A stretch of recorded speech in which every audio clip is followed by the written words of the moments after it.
السلام عليكم ورحمة الله وبركاته. إن الحمد لله نحمده ونستعينه ونستغفره ونعوذ بالله من شرور أنفسنا ومن سيئات أعمالنا. من يهده الله فلا مضل له ومن يضلل فلا هادي له. وأشهد أن لا إله إلا الله وحده لا شريك له وأشهد أن محمدا عبده ورسوله صلى الله تعالى عليه وعلى آله وصحبه وسلم تسليما كثيرا. أما بعد، أعوذ بالله من الشيطان الرجيم. لله ملك السماوات والأرض يخلق ما يشاء يهب لمن يشاء إناثا ويهب لمن يشاء الذكور أو يزوجهم ذكرانا وإناثا ويجعل من يشاء عقيما إنه عليم قدير. সম্মানিত ভাতৃমণ্ডলী, আল্লাহ রাব্বুল আলামিনের প্রশংসা এবং প্রিয় নবী সাল্লাল্লাহু আলাইহি ওয়াসাল্লামের উপর সালাত ও সালামের পর আজ 5ই জমাদাল উলা 1446 হিজরি মোতাবেক 7ই নভেম্বর 2024 আমাদের সাপ্তাহিক বিষয়ভিত্তিক আলোচনার বিষয়বস্তু নবজাতক শিশুর বিধিবিধান। যে বাচ্চা ভূমিষ্ঠ হয় মাতৃগর্ভ থেকে, তার সাথে সম্পর্কিত বেশ কিছু শরীয়তের বিধিবিধান মাসাইল রয়েছে, যেগুলি আমাদের প্রত্যেকের জানা আবশ্যক। কারণ আমাদের ঘরে ছেলে মেয়ে আসছে, আবার অনেকের এসেছে, আবার আগামী প্রজন্ম আসবে, যাদের ছেলে মেয়েরা বড় হয়েছে তাদের থেকে আবার ছেলে মেয়ে ভূমিষ্ঠ হবে। সুতরাং প্রত্যেকেই, নর অথবা নারী, প্রত্যেকের জন্য এসব মাসলা মাসাইলগুলি জেনে নেওয়া অত্যন্ত জরুরি। এগুলি না জানার কারণে আমাদের সমাজে অনেকেই সুন্নতকে ছেড়ে দেয়, আর বেদাতকে সুন্নত বরং ওয়াজিব মনে করে পালন করে, যার ফলে এই ক্ষেত্রে নেকিও পায় না, খরচা করে অথবা কষ্ট করে, আর ক্ষতিগ্রস্ত হয়। ক্ষতিগ্রস্ত যেমন পরিবার হয়, তেমনই ক্ষতিগ্রস্ত সেই নবজাতক শিশু হয়। যখন আপনি কোনো একটা শিশুকে কেন্দ্র করে বিদআত করবেন, তখন তাতে বরকত থাকবে না, বরকত উঠে যাবে। যেই পরিবারে নবী সাল্লাল্লাহু আলাইহি ওয়াসাল্লামের সুন্নতের খেলাফ কাজ হবে, বিদআত হবে, বিভিন্ন কুসংস্কার থাকবে। অনেক কুসংস্কার আছে আমাদের দেশে, বাচ্চা ভূমিষ্ঠ হওয়ার সময় অনেক কুসংস্কার আছে। বাচ্চার মাকে বিশেষ পদ্ধতিতে বাইরে যেতে হবে, হাতে একটা অস্ত্র কিছু একটা নিয়ে যেতে হবে, না শয়তান ক্ষতি করে দিবে। আর এই সময় মাছ মাংস খাওয়া যাবে না, ইত্যাদি। মূর্খতার শেষ নেই তো এসব। আর মূর্খতার তো কোনো একটা সীমা নেই যে ওখানে গিয়ে থেমে যাবে। মূর্খতার পরিণাম হচ্ছে যাকে যেটা ভালো লাগছে সেটা করছে, যাকে যেটা ভালো লাগছে সেটাই করছে। এই জন্য দেখা যাচ্ছে যে বেদাতের ধর্ম একরকম না, এক এক অঞ্চলে এক এক রকমের বেদাত, কারণ একই অঞ্চলে বিভিন্ন রকমের বেদাত, একই গ্রামে বিভিন্ন পরিবারে বিভিন্ন রকমের বেদাত। কারণ বেদাতের ধর্ম তো আর কোনো কিছুতে সীমিত নয়, দলিলে যার যেটা খেয়াল খুশি ভালো লাগছে সেটাই করছে। কিন্তু সুন্নতের দলিল আছে, নবী সাল্লাল্লাহু আলাইহি ওয়াসাল্লাম আদর্শ হচ্ছে একটি, একাধিক নয়। সুতরাং এই ক্ষেত্রে ভিন্নতা থাকবে না। সারা বিশ্ব আপনি পূর্ব থেকে পশ্চিম, উত্তর থেকে দক্ষিণ ভ্রমণ করে এসেন, দেখবেন যে যারা সুন্নতের অনুসারী, তাদের চলাফেরা, ধর্মকর্ম, তাদের আমলগুলি, এই তাদের বিশেষ করে আজকের বিষয়ের সাথে সম্পর্কিত নবজাতক শিশুকে কেন্দ্র করে আরবরা যা করে, কোরআন সুন্নাহর অনুসারী সালাফি অনারবরা তাই করে, কোনো পার্থক্য নেই। মদিনা মক্কায় যে ইসলাম পাবেন, অন্য জায়গায় সে ইসলাম পাবেন। কিন্তু যারা বেদাতপন্থী, তাদের ধর্মের ভিন্নতার শেষ নেই, আর বিচ্ছিন্নতার শেষ নেই, বিভেদের শেষ নেই। আল্লাহ হেফাজত করুন এসব বিভেদ থেকে, ফিতনা থেকে। ধর্মীয় ফিতনা বড় ফিতনা, ধর্মীয় অশান্তি বড় অশান্তি, ধর্মীয় গুমরাহি সবচেয়ে বড় ভ্রষ্টতা, গুমরাহি। কারণ জান্নাতের রাস্তা হারিয়ে ফেললেন, দুনিয়ার ক্ষেত্রে রাস্তা হারিয়ে ফেললেন, একটু হয়রান হইলেন, যেতে হয়তো কোনো জায়গায় চলে গেছেন, আরেক জায়গায় রাস্তা হারিয়েছেন, কিছুটা হয়রানি হয়েছে, কিন্তু জাহান্নামের পথে যাননি। আপনি যাবেন, আপনি এইখান থেকে বাহারাইন চলে গেছেন উল্টো জুবাইলের দিকে, হয়রানি বাড়লো, কিন্তু এতে এই নয় যে আপনি জাহান্নামের পথে চলে গেছেন, ঠিক না? কিন্তু ধর্মীয় ক্ষেত্রে ঈমান ইসলামের ক্ষেত্রে যখন তৌহিদ বাদ দিয়ে শিরকের রাস্তা ধরবেন, সুন্নাত বাদ দিয়ে বেদাতের রাস্তা ধরবেন, তখন শেষ পরিণাম জাহান্নাম। আমেলাতুন নাসিবা, কঠোর পরিশ্রম করে আমলও করেছেন, কিন্তু তাসলা নারান হামিয়া, জ্বলন্ত আগুনে প্রবেশ করতে হবে। আল্লাহ বুঝার তৌফিক দান করুন। বিষয়টি শুরু করি কোরআনে কারিমের আয়াত দিয়ে, যেখানে আল্লাহ রাব্বুল আলামিন তার এই নিয়ামতের কথা স্মরণ করিয়েছেন। সূরা শুরা, যার মানে পরামর্শ। একটি সূরার নামই হচ্ছে সূরা, ছোট সিন দিয়ে, বিনা নক্তার সিন, সূরা মানে কোরআনে কারিমের সূরা। সূরাতুন মানে টুকরো, তো কোরআনে কারিমে একটা টুকরো, একটা অংশ, একটি সূরা, সেজন্য সূরাকে সূরা বলা হয়। আর শুরা থেকে হচ্ছে মশওয়ারা। মশওয়ারা মানে পরামর্শ, আমরা কিন্তু শব্দটি ব্যবহার করি। ও আমরহম শুরা বাইনহম, কোরআনে কারিমে দুইটি আয়াত রয়েছে পরামর্শ সম্পর্কে। একটি এই সূরায় রয়েছে, আর এই শব্দটি দিয়ে এই সূরার নামকরণ হয়েছে সূরা শুরা। আয়াত নম্বর 49-50 আল্লাহ ইরশাদ করেছেন, লিল্লাহি মুলকুস সামাওয়াতি ওয়াল আরদ, আকাশ জমিনের মালিকানা একমাত্র আল্লাহর। সব কিছুর মালিক সে আকাশে হোক অথবা জমিনে হোক। আকাশে যে কেউ আছে, যা কিছু আছে, আর জমিনে যে কেউ আছে, যা কিছু আছে, সব কিছুর মালিক একমাত্র একক আল্লাহ রাব্বুল আলামিন। তার মালিকানাধীন সমস্ত কিছু। শুধু ফেরেশতাদের মালিক আল্লাহ, জিন মানুষের মালিক আল্লাহ, সমস্ত সৃষ্টি, এসবের প্রাণ আছে, প্রাণহীন, সমস্ত কিছুর মালিক আল্লাহ রাব্বুল আলামিন। সুতরাং আল্লাহর মালিকানায় তার ইচ্ছার বিরুদ্ধে তিনি যদি না চান তো কোনো কিছু সম্ভব না। এই জন্য পয়সা দিয়ে সন্তান ভূমিষ্ঠ করা সম্ভব নয় যদি আল্লাহ না দেন। বড় বড় পয়সাওয়ালা, বড় বড় শিক্ষিত, দুনিয়ার উচ্চ শিক্ষায় শিক্ষিত, এমনকি দিনের ক্ষেত্রে বড় বড় আলেম, কিন্তু নিঃসন্তান। অথবা ছেলে মেয়ে আছে অনেকের, অনেক পয়সা। আমি বেশ কিছু মানুষকে জানি যাদের পয়সা কোথায় রাখবে দিশেহারা তারা, কিন্তু তাদের ঘরে যেসব ছেলে মেয়ে জন্মেছে তারা অধিকাংশ প্রতিবন্ধী।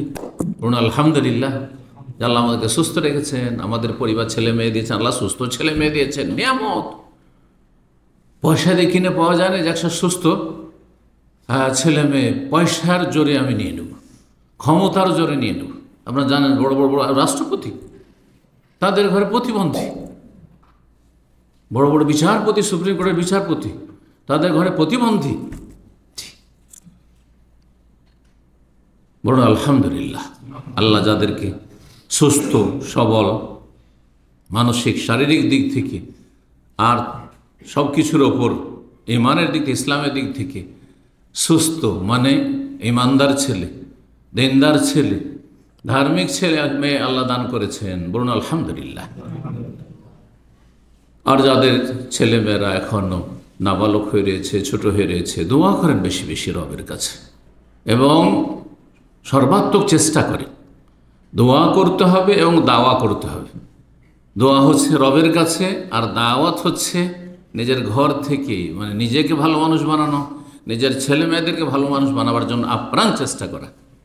তাহলে দেখবেন যে আপনার যেমন আপনি জমি চয়েস করবেন কৃষিকাজের জন্য, চাষাবাদের জন্য, আর যেমন আপনি বীজ চয়েস করবেন তেমনই না ফসল হবে।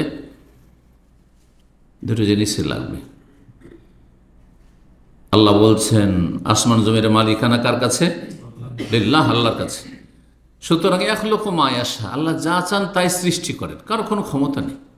যা চান আল্লাহ তাই সৃষ্টি করেন। ছেলে শুধু ছেলে, মেয়ে শুধু মেয়ে, দেব না দেব না, কারো কোনো ক্ষমতা নেই।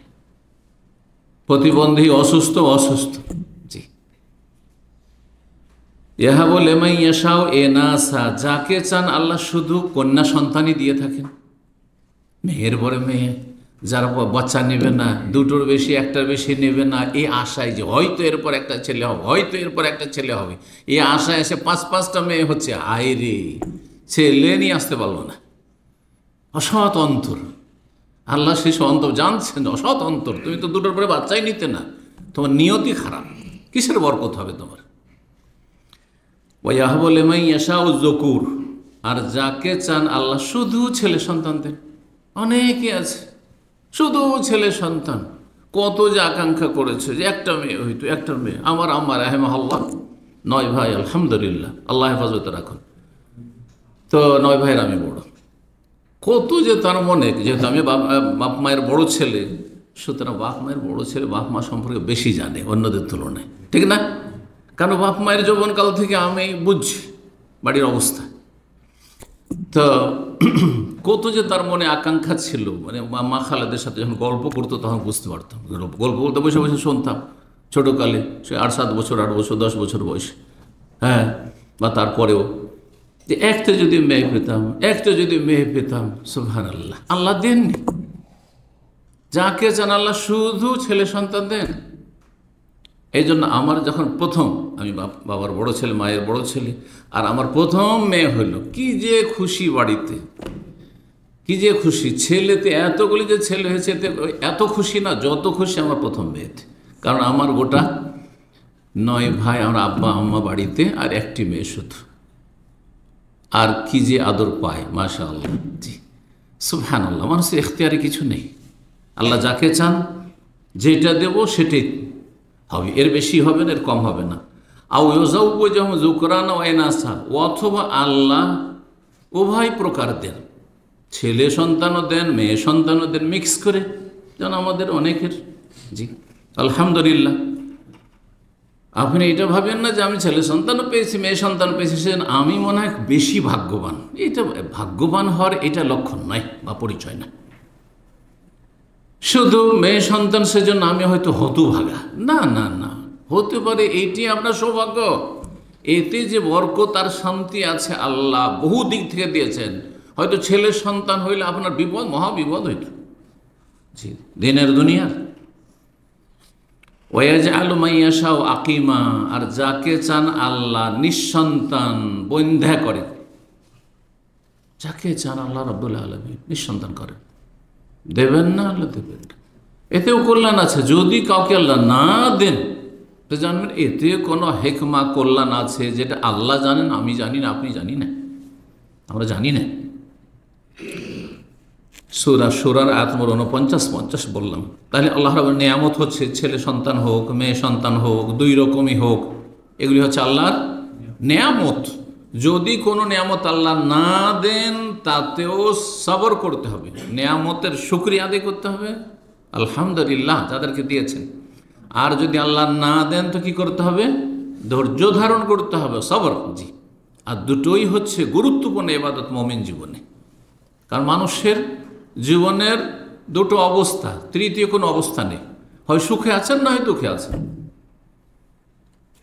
হয় ভালো অবস্থায় আছেন, না মন্দ অবস্থায় আছেন। মানসিক দিক থেকে হোক, শারীরিক দিক থেকে হোক, পারিবারিক দিক থেকে হোক, আর্থিক দিক থেকে হোক, আর সামাজিক দিক থেকে হোক, নিরাপত্তার দিক থেকে হোক, আর জাতীয় দিক থেকে হোক, রাষ্ট্রীয় দিক থেকে অথবা হোক, যে দিক থেকে হোক না কেন, আপনার কর্মক্ষেত্রে হোক, হয় সুখে আছেন, নয় দুঃখে আছেন, অথবা দুটোর সংমিশ্রণ। অধিকাংশ সময় বা প্রায় মানুষের জীবনে দুটোর সংমিশ্রণ।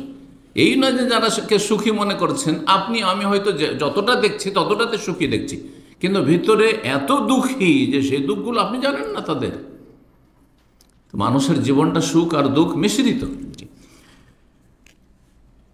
ইন্নাহু আলিমুন কাদির, সেই জন্য শেষখানে আল্লাহ বলছেন আল্লাহ রব্বুল আলামিন হচ্ছেন সর্বজ্ঞ, সব আল্লাহ জানেন যে কোনটাতে কি আছে, ভালো মন্দ। কাদির, এবং তিনি সর্বশক্তিমান, তিনি একমাত্র সর্বশক্তিমান, কার ক্ষমতা নেই তার ক্ষমতার সামনে, সবাই অক্ষম। জি, লা হাওলা ওয়ালা কুওয়াতা ইল্লা বিল্লাহ। এই জিকিরের উদ্দেশ্য হচ্ছে আর অর্থ হচ্ছে এটি যে আমার আপনার কোনো ক্ষমতা নেই, ক্ষমতা একমাত্র রব্বুল আলামিনের কাছে, তার কাছ থেকে ভালো পন্থায় চেয়ে নিতে হবে। এখন আমরা নবজাতক শিশু সম্পর্কে যখন বিস্তারিত পড়াশোনা করলাম, দেখলাম অনেক মাসাইল রয়েছে। সেই এইগুলোকে সংক্ষেপ করেও যেগুলি জরুরি আলোচনা করা বা জানা, কিছু মাসলা মাসাইল আছে যেগুলো অত জরুরি সাধারণ মানুষের জন্য নয়, সেটা আমাদের জন্য, আলেমদের জন্য জরুরি। কারণ এগুলোর প্রয়োজন হয়তো কখনো কোনো মাঝে মধ্যে এইসব মাসাইলকেও জিজ্ঞেস করে। তারপরে দেখলাম যে অনেকগুলি মাসাইল, সে মাসাইলগুলিকে দুই ভাগে ভাগ করেছি। এক হচ্ছে শুধু আকিকা সম্পর্কে, যেটা আগামী ইনশাআল্লাহ সপ্তাহে বা তারপরের সপ্তাহে যে বৃহস্পতিবার থাকবে ইনশাআল্লাহ সেটা আলোচনার বিষয়বস্তু থাকবে, কারণ একদিনে দুটো আলোচনা করা সম্ভব নয়। আকিকাও করবার অন্যান্য বিধিবিধানগুলি মাসাইলগুলি আলোচনা করব, একদিন সম্ভব না, অন্তত 2-2.5 ঘন্টা লাগবে। আর আমাদের আলোচনা বৃহস্পতিবার 1 ঘন্টা। আজকে যে বিষয়গুলি বলবো সেটা আকিকা ছাড়া বাকি যেসব মাসাইল নবজাতক শিশুর সাথে সম্পর্কিত সেগুলি নিয়ে। 1 নম্বর যে বিষয়টি সেটি হচ্ছে বাচ্চা যখন মাতৃগর্ভে এসেছে, যখন কনসেপ্ট করেছে আজকালকার ভাষায়, পজিটিভ হয়েছে, তাই না, গর্ভধারণ করেছে, তখন থেকেই বাচ্চাকে মানুষ শয়তান, জিন শয়তান অনিষ্ট থেকে সুরক্ষিত করার জন্য, হেফাজতের জন্য আপনি আল্লাহর আশ্রয়ে রাখবেন, মানে আল্লাহর হাওয়ালা করবেন, আল্লাহর কাছে আশ্রয় কামনা করবেন, ইস্তিয়াজা পানা চাইবেন, সুরক্ষিত করবেন। বাচ্চা ভূমিষ্ঠ হওয়ার আগেই, মাতৃগর্ভে আসার সময়, তার আগে, বরং তারও আগে, প্রথম যে বিষয়টি সেটা হচ্ছে তার আগে, মাতৃগর্ভে আসেনি, আসবে, তার ব্যবস্থা চলছে, তার যে উপায় উপকরণ রয়েছে, মাধ্যম রয়েছে, অর্থাৎ সহবাসের সময় আপনি বিনা দোয়া পড়াতে যেই দোয়া আপনার বাচ্চাকে সুরক্ষিত রাখবে, স্বামী স্ত্রীকে সুরক্ষিত রাখবে জিন শয়তান, মানুষ শয়তান অনিষ্ট থেকে, জি, বদনজর থেকে এবং অন্যান্য আরও সব ক্ষতি থেকে, তারপরে শয়তান যে ক্ষতি করে সেসব ক্ষতি থেকে, তার জন্য সহবাসের দোয়া পাঠ। ইবনে আব্বাস রাদিয়াল্লাহু তাআলা আনহুমা থেকে হাদিস বর্ণিত হয়েছে, নবী সাল্লাল্লাহু আলাইহি ওয়াসাল্লাম বলেছেন, সহিহ বুখারীর হাদিস, লাউ আন্না আহাদাকুম ইযা আতা আহলাহু, তোমাদের কোনো ব্যক্তি যখন নিজ পরিবারের কাছে আগমন করবে, মানে সহবাস করবে, তখন বলবে বিসমিল্লাহ। মূলত এখানে বলা হয়েছে যখন সহবাস করবে, তাহলে পুরুষকে এখানে বলা হয়েছে, এই জন্য আসল হচ্ছে যে পুরুষ অবশ্যই পড়বে, কিন্তু ওলামারা বলছেন যে স্ত্রী পড়বে কিনা তার পড়ে নেওয়াটাও ভালো, উভয়ে পড়বেন এটা বেশি ভালো, কিন্তু হাদিসের ভাষায় স্পষ্ট বিশেষভাবে পুরুষের ক্ষেত্রে এটি বলা হয়েছে, বলবে সে কি, বিসমিল্লাহ, আল্লাহর নামে শুরু করছি। আল্লাহর নাম দিয়ে শুরু করলে আপনি এতেই বিসমিল্লাহ বললেই আপনি জিন শয়তান অনিষ্ট থেকে সুরক্ষিত হয়ে যাবেন। এই জন্য হাদিস রয়েছে বাথরুমে যখন প্রবেশ করছেন বিসমিল্লাহ বলে, একটি হাদিস রয়েছে, বিসমিল্লাহ বলে প্রবেশ করলে শয়তান তখন অন্ধ হয়ে যায়, আর দেখতে পায় না, শয়তান দেখতে পায় না। তাহলে শয়তানকে অন্ধ করে দেওয়ার জন্য, যাতে করে, যে কারণে এখানে আমাকে বিবস্ত্র হইতে হবে, হ্যাঁ, বাথরুমে আমি প্রবেশ করছি, সুতরাং শয়তানকে অন্ধ করার জন্য বিসমিল্লাহ, তারপরে বলুন আল্লাহুম্মা ইন্নী আউযু বিকা মিনাল খুবুসি ওয়াল খাবাইস, এটা বাথরুমে ঢোকার জন্য। সহবাসের সময় প্রথম বিসমিল্লাহ, তারপরে আল্লাহুম্মা জান্নিবনা শাইতান, হে আল্লাহ আমাদেরকে শয়তান থেকে দূরে রাখো, ওয়া জান্নিবিশ শাইতান, এবং শয়তানকে দূরে রাখো, মা রাযাকতানা, সেই ছেলে মেয়ে সন্তান সন্ততি থেকে যা আমাদেরকে তুমি দেবে, রিজিক দিবে। সন্তান সন্ততি উত্তম রিজিক। অনেক সময় আপনার টাকা পয়সা কাজে আসে না, কিন্তু আপনার ছেলে মেয়েটাই কাজে এসেছে। টাকা পয়সা ধন দৌলত দিয়ে সুখী হতে পারেননি, কিন্তু আপনার ছেলের মাধ্যমে আপনি সুখী হয়েছেন, আর আপনার সম্মানিত হয়েছেন, আপনার মেয়ের মাধ্যমে সুখী হয়েছেন, সম্মানিত হয়েছেন। এই জন্য মানুষের ভাগ্যে যা কিছু আল্লাহর পক্ষ থেকে জুটে তার নামে রিজিক। কিন্তু আমাদের দেশীয় ভাষা এই আরবি রিজিক শব্দটির অর্থকে সীমিত করে, রিজিক মানে শুধু টাকা পয়সা, রিজিক মানে শুধু ধন দৌলত, না না না, বা প্লেটের ভাত, খাবার দাবার, এইটার নাম রিজিক, না না না, একেবারে সীমিত কথা। আর রিজক মানে আল হাজ ওয়া নসিব, মানুষের নসিবে ভাগ্যে যা কিছু আছে, সুস্থতা আমার রিজিক, আমার এলেম বিদ্যা আমার রিজিক, আমার তাকওয়া পরহেজগারি আমার রিজিক, ঈমান আমার, হ্যাঁ, সবচেয়ে বড় রিজিক। জি, এইভাবে যত নিয়ামত আপনার কাছে আছে, আপনার ভাগ্যে যা কিছু তিন দুনিয়ার ক্ষেত্রে সবই আপনার রিজিক। তো এখানে ছেলে মেয়েকে কী বলা হয়েছে, যা আসবে সেই জন্য আপনি সচেষ্ট, রিজিক। তাহলে বাচ্চা ভূমিষ্ঠ হওয়ার আগে, বাচ্চা পেটে আসার আগেই তাকে সুরক্ষিত করুন, 1 নম্বর পয়েন্ট। দ্বিতীয় পয়েন্ট হচ্ছে যখন বাচ্চা মাতৃগর্ভে চলে এসছে, মাতৃগর্ভে চলে এসছে, তখন আল্লাহর কাছে দোয়া করুন আপনি। কিসের? ইস্তিআজা, আশ্রয় কামনার, যে আল্লাহ আমি অনিষ্ট থেকে আশ্রয় কামনা করছি, জিন এবং মানুষ শয়তানের অনিষ্ট থেকে, আর আমার বাচ্চাটিকে, আমার মাতৃগর্ভে যা আছে, একজন নারী বলবে, আমার স্ত্রীর গর্ভে যা কিছু আছে, গর্ভধারণ করেছে, আল্লাহ সেটিকে মানুষ শয়তান, জিন শয়তান অনিষ্ট থেকে সুরক্ষিত রাখো, আশ্রয়ে রাখো, তুমি তোমার আশ্রয় দিলাম। সূরা আলে ইমরান আয়াত 36-এ মারিয়াম আলাইহিস সালাম কে যখন তার মা ইমরানের স্ত্রী গর্ভে ধারণ করলেন, হ্যাঁ, তখন তিনি কি বলেছিলেন? রব্বে ইন্নী নাযারতু লাকা মা ফি বাতনি মুহাররারান। আগে থেকে একটা মান্যত করেছেন, আল্লাহ আমার পেটে যে সন্তান আসবে সেটাকে তোমার জন্য আমি স্বাধীন ছেড়ে দেবো, মানে তোমার বাইতুল মুকাদ্দাস, যেহেতু প্যালেস্টাইনে বাস করতেন, বাইতুল মুকাদ্দাসের প্রতিবেশী, তো এই বাইতুল মুকাদ্দাসের খাদেম হিসেবে ছেড়ে দেবো। ফাতাকাব্বাল মিন্নি ইন্নাকা আনতাস সামিউল আলিম। আল্লাহ আমাদের এই দোয়া কবুল করো, তুমি সব কিছু শোনো, সব কিছু জানো। তার ফালাম্মা ওয়াদাআতহা, যখন বাচ্চা ভূমিষ্ঠ হইল, তখন দেখলো যে আরে এ তো কন্যা সন্তান হয়ে গেল, আমি তো আশা করেছিলাম ছেলে সন্তান। তাহলে অধিকাংশ মানুষ কি আশা করে? ছেলে সন্তানে হয়তো হবে। জি, তো তার আশার বিপরীত, এই আশা নিয়ে তিনি ভাবছেন ছেলে সন্তান হবে আর মসজিদের খাদেম হিসেবে দেবে, কারণ মেয়ে সন্তানের মসজিদের খাদেম হিসেবে দেওয়া তো ঝুঁকিপূর্ণ, নিরাপত্তার প্রয়োজন রয়েছে, বড় হবে মেয়েটি। তো তখন আল্লাহর কাছে দরকার, রব্বি ইন্নী ওয়াদাতুহা উনসা, আল্লাহ আমি তো কন্যা সন্তান ভূমিষ্ঠ করলাম, আল্লাহু আ'লামু বিমা ওয়াদাত, আল্লাহ ভালো জানেন যে যেটা হলো সেটাতে কি কল্যাণ আছে, আমি জানি না, হতে পারে এতে বেশি কল্যাণ আছে। আমার মনটা ছিল একটা ছেলে সন্তান হয়তো, মসজিদের খাদেম হইতো, কিন্তু এতে হয়তো কল্যাণ। ওয়ালাইসা যাকারু কাল উনসা, আল্লাহ বলছেন যে পুরুষ নারীর মতো হতে পারে না, বিশেষ বিশেষ নারীর মতো, সাধারণ পুরুষ হতে পারে না। এর মানে এই নয় যে সব পুরুষ চাইতে সব মহিলা শ্রেষ্ঠ।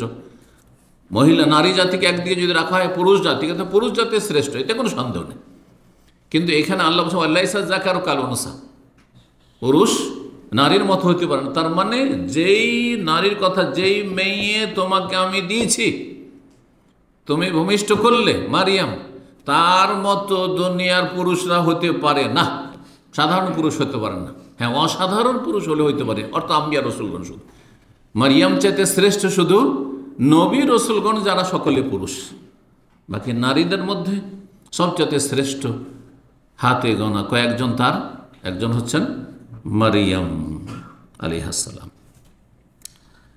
তখন তিনি দোয়া করলেন এবং নাম রেখে ওয়াইন্নী সাম্মাইতুহা মারিয়াম, আল্লাহ আমার মেয়ের নাম মারিয়াম রাখলাম। তো কোরআনে শুধু একজন মুমিনা মুসলিমার নাম এসছে, সেটি হচ্ছে, দেখেন তো, মুমিনা মুসলিমার নাম এই শুধু একজন নারীর নাম এসছে, মারিয়াম। ওয়াইন্নী সাম্মাইতুহা মারিয়াম ওয়াইন্নী উঈযুহা বিকা ওয়া যুররিয়াতাহা, আল্লাহ আমি আমার এই মেয়েকে মারিয়ামকে তোমার আশ্রয়ে রাখছি, তোমার কাছে আশ্রয় দিচ্ছি, তুমি তাকে পানাহ দাও, রক্ষা করো, হেফাজত করো। অযুরিয়াতাহা, এবং আগামী প্রজন্ম যে আমার এই মেয়ের ছেলে মেয়ে যা হবে, প্রজন্ম হবে, তাদেরকেও তোমার আশ্রয় দিচ্ছি। তার মানে আগামী, তিনি জানতেন না গায়েব, কিন্তু দোয়া করেছেন। দোয়া কিভাবে কবুল হয়েছে চিন্তা করেছে। মারিয়ামের গর্ভে ঈসা আলাইহিস সালাম, বড় একজন রসুল নবী, যার উপর আল্লাহ কিতাব, আসমানি কিতাব ইনজিল নাজিল করেছেন, শ্রেষ্ঠ রসুল। জি, আমি আশ্রয় রাখছি কার থেকে? মিনাশ শয়তানের, বিতাড়িত শয়তান থেকে, বিতাড়িত শয়তান থেকে। মাতৃগর্ভে যখন থাকে তখন মানুষের খারাপ, মানুষের কুদৃষ্টি, বদনজর লাগতে পারে। বাচ্চা ভূমিষ্ঠ হওয়ার পরে বদনজর লাগতে পারে, এটা হচ্ছে মানুষের অনিষ্ট থেকে রক্ষা পাওয়া। জিন শয়তান যে কোনো সময় ক্ষতি করতে পারে, মাতৃগর্ভেও ক্ষতি করতে পারে, তারপরে ভূমিষ্ঠ হওয়ার পর ক্ষতি করতে পারে। সুতরাং বাচ্চাদেরকে আশ্রয়ে রাখবেন, দ্বিতীয় যে বিষয়টি বললাম। তৃতীয় বিষয়, বাচ্চা যখন ভূমিষ্ঠ হবে তখন আল্লাহর প্রশংসা করবেন, শুকরিয়া আদায় করবেন, শুকরিয়া আদায় করবেন। আর যদি তার সাথে শুকরিয়া জ্ঞাপনের জন্য সেজদা শুকুর করেন তারও ভালো। শুকরানা নামাজ নয়, শুকরানা নামাজ প্রমাণিত নয়। আমাদের দেশে, ইন্ডিয়া, বাংলাদেশ, পাকিস্তানে মানুষরা কি করে? শুকরানা নামাজ পড়ে। শুকরানা নামাজ সুন্নত নয়, কোনো প্রমাণ নেই। কিন্তু শুকরানা সেজদা সহিহ হাদিস দ্বারা প্রমাণিত। নবী সাল্লাল্লাহু আলাইহি ওয়াসাল্লামের কাছে যে কোনো আনন্দের খবর আসতো, সেজদায় তিনি লুটিয়ে পড়তেন। সুতরাং সিজদা শুকুর করবেন এবং আলহামদুলিল্লাহ, অন্তর থেকে আলহামদুলিল্লাহ শুকরিয়া আদায় করবেন, জবান দিয়ে আল্লাহ শুকরিয়া আদায় করবেন, কাজে কর্মে আমলে দ্বারা আল্লাহ শুকরিয়া আদায় করবেন। বিশেষ করে সুন্দর সুঠাম আর সুস্থ বাচ্চা ভূমিষ্ঠ হয়েছে, আরও শুকরিয়া। যার যত নিয়ামত বেশি তার তত শুকরিয়ার দায়িত্ব বেশি, তত বেশি শুকরিয়া আদায় করেন। আপনাকে আল্লাহ সুন্দর সুঠাম ছেলে দিলেন, আর তারপরে কোনো রকম রোগ নেই, সমস্যা নেই, কোনো চিন্তা নেই, আলহামদুলিল্লাহ। মায়ের দুধই যথেষ্ট আছে। অনেকে মায়ের দুধ পায় না। চিন্তা করুন, আপনি এই নেগেটিভ দিকগুলো চিন্তা করুন যে আপনার ছেলে বা মেয়ে যা কিছু পাচ্ছে, অনেকের ছেলে মেয়ে সেগুলি থেকে বঞ্চিত, বিভিন্ন দিক থেকে বঞ্চিত। আল্লাহ শুকরিয়া কত করা উচিত আপনাকে আমাকে। আল্লাহ শুকরিয়া আদায় করবেন, ছেলে সন্তান হোক আর মেয়ে সন্তান হোক। কারণ আপনি জানেন, অনেক সময় মেয়ে সন্তান আপনার জন্য বরকতপূর্ণ। মারিয়ামের মতো মেয়ে আপনার আজকালকার বিশ্বের সমস্ত মানুষের চাইতে শ্রেষ্ঠ, সমস্ত পুরুষের চাইতে শ্রেষ্ঠ। আল্লাহ যদি আমার ঘরে মারিয়ামের মতো মেয়ে দেয়, একটা মেয়ে, সারা দুনিয়া আজকাল তার কোনো নবী নেই। সুতরাং আজকালকার বড় বড় আলেম আর যত বড় আল্লামা বলেন আর যাই বলেন, দিনের দায়ী বলেন, তাদের চাইতে শ্রেষ্ঠ মারিয়াম, এতে কোনো সন্দেহ নেই। জি, মা আয়েশা রাদিয়াল্লাহু তাআলা আনহা বর্ণিত এ মর্মে, যখন তাদের পরিবারে, তার তো নিজের ছেলে মেয়ে হয়নি, তাই না, কিন্তু তাদের পরিবারে বংশে যখন কোনো নবজাতক শিশু ভূমিষ্ঠ হইত, তখন জিজ্ঞাসা করতেন তিনি, গোলামান ওয়ালা জারিয়া, ছেলে সন্তান না মেয়ে সন্তান? না, এটা জিজ্ঞেস করতেন না। বলছে না, এটা নিয়ে পরোয়া করতেন না যে ছেলে সন্তান না মেয়ে সন্তান, এটা জিজ্ঞেস করতেন না। কি করতেন? শুধু কেমন বাচ্চা, মানে সুস্থ হয়েছে তো? জি। কারণ অসুস্থ যদি বাচ্চা হয়, প্রতিবন্ধী হয়, তো আপনার পেরেশানির শেষ নেই। কত বড় নিয়ামত আপনার যে আপনার ছেলে প্রতিবন্ধী না, সুস্থ। সুবহানাল্লাহ। এই ছেলের সারা জীবনের জন্য আপনার কত যে কষ্টের কারণ। যাদের ঘরে প্রতিবন্ধী, মাতৃগর্ভতে প্রতিবন্ধী আছে, তারা ভুক্তভোগী। তাদেরকে জিজ্ঞাসা কি কষ্ট করে, 18 বছর, 20 বছর, 25 বছর ছেলে হয়ে যাচ্ছে, মেয়ে হয়ে যাচ্ছে, আর সে প্রতিবন্ধীকে মায়ের জন্য কত বড় কষ্টের কারণ, কত বড় বোঝা। তারপর মায়ের মায়া ফেলে দিতে পারে না, মেরে দিতে পারে না। কখনো চায় না যে মরে যেত তো ভালো হতো, চায় যে সুস্থ থাক, বেঁচে থাক। আল্লাহু আকবার। এগুলো কি মূল্যায়ন ছেলেরা করেন, মেয়েরা করেন, যে কত কষ্ট করে মা আর বাবা এই বাচ্চাগুলিকে মানুষ করছে। সুবহানাল্লাহ। আল্লাহ যেন আমাদের বুঝার তৌফিক দান করেন। যখন বলা হতো যে হ্যাঁ সুস্থ ছেলে বা সুস্থ মেয়ে, বলতেন তিনি আলহামদুলিল্লাহ রাব্বিল আলামিন। মা আয়েশার আমল তাহলে কি বলতেন? আলহামদুলিল্লাহ রাব্বিল। তাহলে আল্লাহর শুকরিয়ার জন্য সূরা ফাতিহার প্রথম আয়াতের চাইতে উত্তম শুকরিয়ার কিছু নেই। আলহামদুলিল্লাহ কার প্রশংসা? যাবতীয় প্রশংসা সেই আল্লাহর, যিনি বিশ্বজাহানের প্রতিপালক, পালনকর্তা, রব্বুল আলামিন। একজন দুইজন নয়, আর একটি জাতির নয়, শুধু মানব জাতির না, শুধু মুসলিমের নয়, মানুষ আর জিনের নয়, সারা বিশ্বের সমস্ত সৃষ্টির পালনকর্তা তিনি। আল আদাবুল মুফরাদের 534 নম্বর হাদিস, আল্লামা আলবানী হাদিসটিকে হাসান বলেছেন। 4 নম্বর পয়েন্ট, বাচ্চাকে বদনজর থেকে, বাচ্চা ভূমিষ্ঠ হয়ে গেছে, পেটে আছে তখন থেকে শুরু করি, বাচ্চা ভূমিষ্ঠ হয়েছে, ধীরে ধীরে বড় হচ্ছে, আর অনেক সময় দৌড়াদৌড়ি ছোটাছুটি, তারপরে যখন হাঁটাহাঁটি শুরু করলো, বাইরে নিয়ে যাচ্ছেন আপনি, জিন শয়তান আর মানুষ শয়তানের বদনজর লাগতে পারে, কুদৃষ্টি পড়তে পারে, ক্ষয়ক্ষতি হতে পারে। সেই জন্য বিশেষ একটি দোয়া নবী করিম সাল্লাল্লাহু আলাইহি ওয়াসাল্লামের, সেই দোয়াটি পড়বেন। হাসান হোসেন রাদিয়াল্লাহু তাআলা আনহুমাকে আল্লাহর আশ্রয় রাখতেন রাসূলুল্লাহ সেই দোয়াটি পড়ে। এই দোয়া যার মুখস্থ আছে আমল করবেন, মুখস্থ নাই মুখস্থ করবেন এবং আমল করবেন। সহিহ বুখারী হাদিস। ইবনে আব্বাস রাদিয়াল্লাহু তাআলা আনহু বর্ণিত, তিনি বলেছেন কানা রাসূল ইউআউযুল হাসান ওয়া হুসাইন, রাসূলুল্লাহ হাসান হোসেনকে আল্লাহর আশ্রয়ে রাখতেন। আল্লাহ তোমার কাছে আশ্রয় রাখলাম। কি বলে, ওয়াইযুকুমা বিকালিমাতিল্লাহি তাম্মা মিন কুল্লি শাইতানি ওয়া হাম্মা ওয়া মিন কুল্লি আইনিল লাম্মা। ওয়াইযুকুমা দ্বিবচনের জন্য, আপনার এক ছেলে, ওয়াইযুকা, আরও ছেলে মেয়ে আছে, কয়েক ছেলে মেয়ে আছে, বহু বচন, ওয়াইযুকুম সবার জন্য। তোমাদেরকে আল্লাহর আশ্রয়ে রাখছি, বিকালিমাতিল্লাহি তাম্মা মহান আল্লাহর পূর্ণ বাক্যের ওসিলাই প্রত্যেক শয়তানের অনিষ্ট থেকে, মিন কুল্লি শাইতানি ওয়া হাম্মা এবং প্রত্যেকে বিষধর প্রাণীর অনিষ্ট থেকে, অমিল কুল্লি আইনিল লাম আর প্রত্যেক কুদৃষ্টি থেকে, বদনজর থেকে। আর তারপরে বলতেন রাসূলুল্লাহ, ইন্না আবাকুমা কানা ইউআউযু বিহিমা ইসমাঈল ওয়া ইসহাক। তোমাদের পিতা ইব্রাহিম খলিলুল্লাহ আলাইহিস সালাম, তিনি ইসমাইল এবং ইসহাক যে দুই ছেলে, এই দুই ছেলেকে আল্লাহর আশ্রয় রাখতেন এই দোয়া পড়ে। যে দোয়াটি পড়ে হাসান হোসেনকে আল্লাহর আশ্রয় রাখতেন, ওয়াইযুকুমা বিকালিমাতিল্লাহি তাম্মা মিন কুল্লি শাইতানি ওয়া হাম্মা ওয়া মিন কুল্লি আইনিল লাম। তাহলে এই দোয়ার ইতিহাস খুব প্রাচীন ইতিহাস, ইব্রাহিম খলিলুল্লাহ আলাইহিস সালামের সুন্নাত, রাসূলুল্লাহ দুই খলিলের সুন্নাত। সুবহানাল্লাহ। জি, সহিহ বুখারী হাদিস। 5 নম্বর বিষয়, সেটি হচ্ছে নবজাতক শিশু যখন মায়ের গর্ভ থেকে ভূমিষ্ঠ হয়ে প্রথম দুনিয়ায় আসবে, যেন প্রথম আল্লাহর নাম তার কানে পৌঁছে, সেই জন্য আজান দেওয়া। আজান দেওয়া এই বিষয়টি নিয়ে দুটো মত রয়েছে। একদল বলছেন আজান একামত দুই রকমই হাদিস জয়ীফ, সুতরাং আমল করে না। যেমন আরব দেশে সাধারণত আজান, হাসপাতালে ভূমিষ্ঠ হচ্ছে, আজানটা যেন সিস্টেম নেই, কারণ এরা মনে করে যে হাদিসটি জয়ীফ। কিন্তু আর একদল ওলামারা বলছেন যে একামতের হাদিস অত্যন্ত দুর্বল, ভিত্তিহীন, সুতরাং একামত নেই। এক কানে আজান আর এক কানে একামত, এইটার উপর আমল করবেন না। কিন্তু আজানের হাদিস হাসান, যেমন আল্লামা আলবানী রাহিমাহুল্লাহ বলেছেন।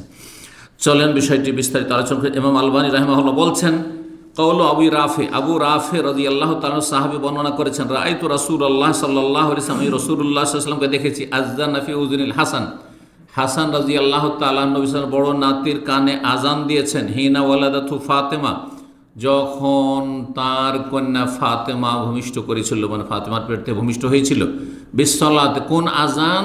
সেম সালাতের, নামাজের আজান, নামাজের মতো করে আজান দিয়েছেন, কিন্তু কানে আজান দিয়েছেন। এই নয় যে চিৎকার করে গোটা গ্রামের লোককে শোনানো, যেমন এই এক বিদাত আছে আমাদের দেশে, এটাও ঠিক নয়। আবার এক কানে আজান আর এক কানে একামত, এটাও ঠিক না। আর আজান দেব না, যারা জয়ীব বলছে তাদের আমল, তাদের ইজতিহাদ। কিন্তু আমাদের কাছে যেহেতু হাদিসটি হাসান, হাদিসটি মুসনাদ আহমদে রয়েছে, আর ইমাম আলবানী বলছেন যে হাসানুন, ইনশাআল্লাহ হাদিসটি হচ্ছে হাসান, সুন্দর হাদিস এবং আমলযোগ্য হাদিস। মুসনাদ আহমদে রয়েছে, আবু দাউদে রয়েছে, আবু দাউদে 5105 নম্বর হাদিস, তিরমিজিতেও হাদিসটি রয়েছে, মুসনাদ হাকিমে রয়েছে, বাইহাকিতে রয়েছে, জি, ইত্যাদি ইত্যাদি। আর বলছেন যে তারপরে তাবরানীতে একটি হাদিস রয়েছে, যেই হাদিসটি জয়ীফ, কিন্তু আমাদের কাছে একটি হাসান হাদিস যথেষ্ট আমল করার জন্য, একটি হাদিস যথেষ্ট। সেই হাদিসটি কি তাবরানীতে, তাতে রয়েছে, আযানা ফি উযুনিল হাসানে ওয়াল হুসাইন হিনা ওয়ালিদা ওয়া আমারা বিহি, হাসান হুসেন উভয়ে যখন ভূমিষ্ঠ হয়েছিল তখন তাদের কানে আজান দিয়েছিলেন নবী সাল্লাল্লাহু আলাইহি সাল্লাম, বা আজান দেওয়া হয়েছিল এবং আজান দেওয়ার নির্দেশ দিয়েছেন রাসূলুল্লাহ সাল্লাল্লাহু আলাইহি সাল্লাম। এই হাদিসটি যায়ীফ। এই হাদিসটি সম্পর্কে আল্লামা আলবানী বলছেন, ওয়া হুয়া বিহাযাল লাফজ যায়ীফুন জিদ্দান, এই হাদিসটি অত্যন্ত দুর্বল। হাসান হোসেন দুইজন সম্পর্কে যে হাদিসটি রয়েছে, এতে একজন বর্ণনাকারী রয়েছেন হাম্মাদ বিন শুআইব ইবনে মাইন রাহিমাহুল্লাহ, তাকে যায়ীফ বলেছেন। ইমাম বুখারী মুনকারুল হাদিস বলেছেন, এবং অন্য জায়গায় ইমাম বুখারী রাহিমাহুল্লাহ বলেছেন তারা হাদিস হচ্ছে পরিত্যক্ত, তার হাদিসকে মুহাদ্দিসিন কেরাম ছেড়ে দিয়েছেন। সুতরাং এটি আমরা দলিলে পেশ করব না, জানাবার জন্য শুধু বললাম যে এই হাদিসটি সহিহ নয়, এটা দলিল হিসাবে বললাম না। কিন্তু আমাদের কাছে একটি হাদিস আমলযোগ্য হাসান, সেটি যথেষ্ট। আর আরেকটি হাদিস রয়েছে, তিনি বলছেন জয়ীফ জাল সিরিজের সিলসিলা 321 নম্বর এই কথাটি বলেছেন, যে জয়ীফ হাদিসটি সম্পর্কে। তারপরে বলছেন যে আরেকটি হাদিস রয়েছে, যে হাদিসটি আমলযোগ্য। বলছেন ওয়াকাদুর রাওয়াল হাদিস ইবনে রুওয়ায়াল হাদিস আন ইবনে আব্বাস, আব্দুল্লাহ বিন আব্বাসও আরেকটি হাদিস বর্ণনা করেছেন।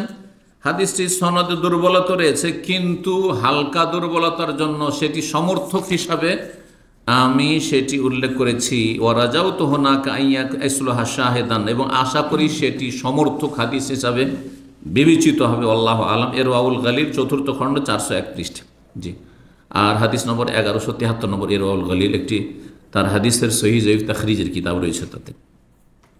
6 নম্বর পয়েন্ট যেটি আলোচনা করব সেটি হচ্ছে বাচ্চা ভূমিষ্ঠ হলে বাচ্চাকে বাপের সাথে সম্পৃক্ত করতে হবে, পশ্চিমাদের মতো মায়ের সাথে না, যে বাপের খোঁজ খবর থাকার না থাক, কিন্তু বাপকে মায়ের সাথে সম্পৃক্ত করা, এটা হচ্ছে ইহুদি নাসারাদের বিদাত, পশ্চিমা বিদাত, গোমরাহি।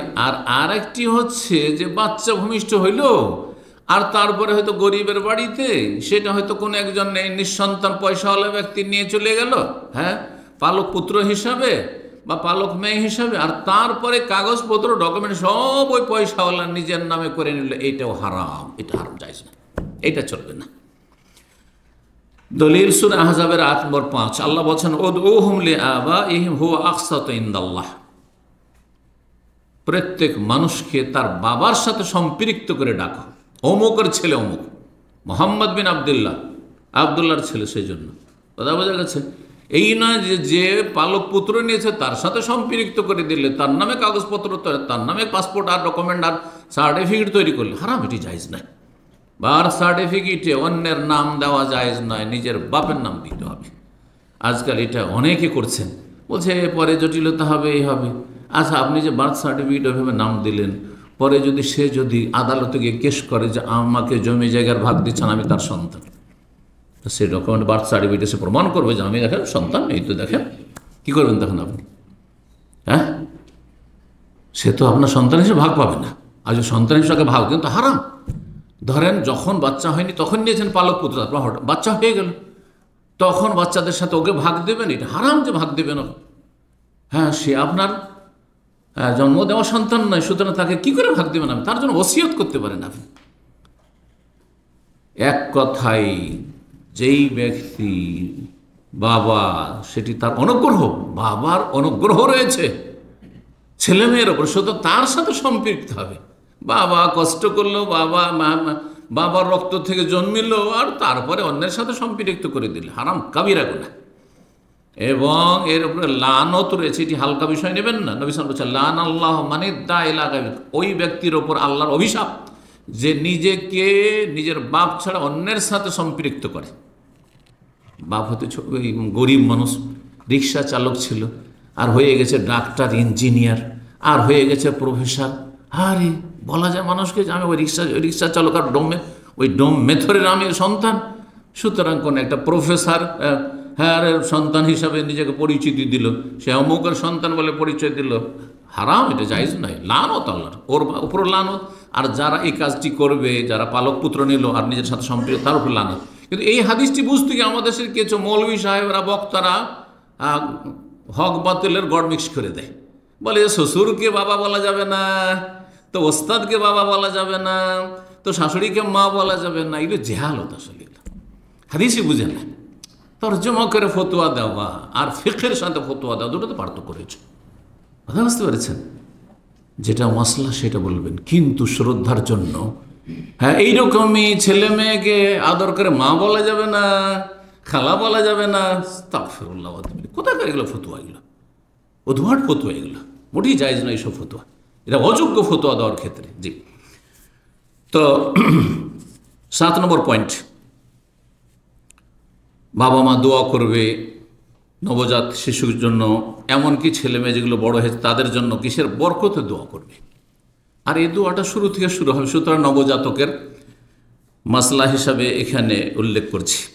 মুআবিয়া ইবনে কুররা রাদিয়াল্লাহু তাআলা বলছেন যে লাম্মা ওয়ালিদ আলী ইয়াস, আমার ছেলে ইয়াসের যখন জন্ম হইল, মুআবিয়ার ছেলে ইয়াস, সেটা আমির মুআবিয়া নয়, অন্য মুআবিয়া, বলছেন দাওয়াত নাফারা মিন আসহাবিন নবী সাল্লাল্লাহু আলাইহি ওয়াসাল্লাম, সাহাবায়ে কেরামদেরকে একদলকে আমি ডাকলাম, দাওয়াত দিলাম, হ্যাঁ খাবারের দাওয়াত। তাহলে দাওয়াত দেওয়ার প্রচলন তখন ছিল, খুশিতে। ফাতাম তো তাদেরকে খাবার খাওয়াইলাম, তখন তারা দোয়া করে দিলেন, তারা সবাই দোয়া দাও। ফাকুলতু, তখন বললাম, ইন্নাকুম কাদ দাওতুম ফাবারাকাল্লাহু লাকুম ফিমা দাওতুম, তোমরা তো দোয়া করলে, আল্লাহ তোমাদের দোয়াতে বরকত দিক, তোমরা যে জন্য দোয়া করলে। ওয়া ইন্নী আদউ বিদুআইন, এতক্ষণ তো তোমরা দোয়া করলে আমার জন্য, আমার পরিবারের জন্য, আমার ছেলে মেয়ের জন্য, কিন্তু আমি দোয়া করছি আমার এই ছেলের জন্য, তোমরা আমিন বলো। কারণ বাপ মায়ের দোয়া অন্যের দোয়ার চাইতে বেশি গুরুত্বপূর্ণ। ঠিক ওই রকমই যেমন কারো বাবা মা মারা গেছে বা ছেলে মেয়ে মারা গেছে, তারা কান্না করছে, তাদের কান্নাটা হচ্ছে এইখান থেকে অরিজিনাল কান্না, অন্তর থেকে, তাই না? আর যারা দেখতে গিয়েছে যাওয়ার পরে কান্না দেখা দেখি কান্না করছে, এদের কান্নাটা হচ্ছে ধার করা কান্না। বুঝতে পেরেছেন? এ ধার করা দোয়ার ওপর বেদাতি সমাজে আস্থা ভরসা বেশি, যার ফলে কোনো মানুষ মারা গেলে হুজুররাকে ডাকো, মাদ্রাসা ছাত্রদেরকে ডাকো, আর একটু কোরআন দিয়ে পড়ে একটু বসে দিক, আর একটু দোয়া কালাম করে দিক। আরে এগুলো ভাড়াইটে, এই ভাড়াইটে দোয়াতে কি হবে? ভুক্তভোগী দোয়া করবে, এই দোয়াটা কাজে আসবে। বোঝা গেছে? যার ব্যথা আছে তার দোয়ার কোয়ালিটি আলাদা, যার গরজ আছে তার দোয়ার কোয়ালিটি। আমি আমার মা বাবার জন্য দোয়া করব, এতে আমার দুনিয়ার কোনো স্বার্থ থাকবে না। কিন্তু যখন অন্যের জন্য দোয়া করব তখন সবাইকে আর একরকম, কেউ লোক দেখানো দোয়া করবে, আপনার কাছে কিছু টাকা পয়সা ধার নেবে, আপনি খুব পয়সাওয়ালা মানুষ, গিয়ে আপনার বাপ মাকে একেবারে দোয়া বর্ষে দিল। কিসের জন্য দোয়ার বর্ষণ করলো? যাতে করে আপনার কাছ থেকে একটু, হ্যাঁ, যেমন আরবদের মধ্যে প্রচুর আছে না, জাযাকাল্লাহ খায়র, রাহিমাল্লাহু ওয়ালিদাইক, কোনো গরজ আছে, আল্লাহ তোমার বাপ মার রহম করুন। আরে এই দোয়া সামনাসামনি দোয়াতে ভেজাল থাকতে পারে, আমি বলছি না যে সবসময় ভেজাল থাকবে, কিন্তু ভেজাল থাকার সম্ভাবনা অনেকটাই বেশি। কিন্তু যে ভুক্তভোগী তার দোয়াতে খুরুসিয়াত আছে। ঠিক তো বলছেন মাওইয়া যে আমি দোয়া করছি, ফাআমিনু, তোমরা আমিন বলো। তাহলে বোঝা গেল কেউ যদি দোয়া করে তাহলে আমিন বলা সুন্নাত, কিন্তু একসাথে হাত তুলে দোয়া করে এটি সুন্নাত নেই। যেমন আমার আলোচনা শেষে বলছি আল্লাহ আপনাদের রুজিতে বরকত দান করুন, বলছেন আমিন, ঠিক আছে, তাহলে এই হাদিসের দলিল। কিন্তু হাদিসে কথা নেই যে সেই জন্য সম্মিলিত মোনাজাত শুরু হয়ে গেল, আর মাওইয়া তার ছেলের জন্য দোয়া করছেন, আয়াসের জন্য, আর সাহাবীরা সবাই আমিন আমিন বলছেন, এমনটা আছে? তাহলে সম্মিলিত মোনাজাত নেই, এটা মাহফিলের শেষেও নেই, আর খাওয়া দাওয়া কারো দাওয়াত খাওয়ার পরেও নেই, আর ওই ফরজ নামাজের পরেও নেই, আর সুন্নতের পরে নেই যে আমরা সুন্নত পড়লাম এখন সবাই মিলে সম্মিলিত মোনাজাত করি, না না না, এটা নেই। আর এই বিশ্ব ইজতেমা করলাম, হ্যাঁ, কাকরাইলের টুঙ্গিতে, আর সুতরাং তার এখন সম্মিলিত মোনাজাত, আর গোটা দেশ থেকে মানুষ ছুটে আসছে, নেতা থেকে নিয়ে একবার মেথর পর্যন্ত, না না, সব বিদআত এগুলো, সব গুমরাহি এগুলো। বুঝতে পারছেন? কিন্তু আপনি আপনার দোয়া করবেন, আমি আমার দোয়া করব, বা কোনো সময় দোয়া করছি আর সাথে লোকেরা আছে, আমি দোয়া করছি, আপনারা আমিন বললেন, আপনারা দোয়া করছেন কোনো একটি দোয়া, আল্লাহ যেন আমাকে সুস্থ করে দেন, আমিন। জি। তো সাহাবায়ে কেরামগণকে আমিন বলতে পারলে কালাফা দাউতুল্লাহ বিদুআইন কাসীরিন ফি দীনিহি ওয়া আকলিহি, বলছেন মুআবিয়া যে আমার ছেলে ইয়াসের জন্য তার দিনের ক্ষেত্রে, তার বিবেক বুদ্ধির ক্ষেত্রে, তার শরীর স্বাস্থ্যের ক্ষেত্রে, ওয়াকাজা, বিভিন্ন রকম দোয়া, অনেকগুলি আমি দোয়া করলাম। এবং সাহাবায়ে কেরামগণ সবাই কি করলেন? আমরা যে দাওয়াতে এসেছিলেন তারা জিয়াফতে সবাই আমিন বললেন। কালাফাইন তার এই সহিহুল আদাবুল মুফরাদ, আদাব মুফরাদ, ইমাম বুখারী রাহিমাহুল্লাহর একটি কিতাবের নাম হচ্ছে আদাব মুফরাদ হাদিস সহিহ।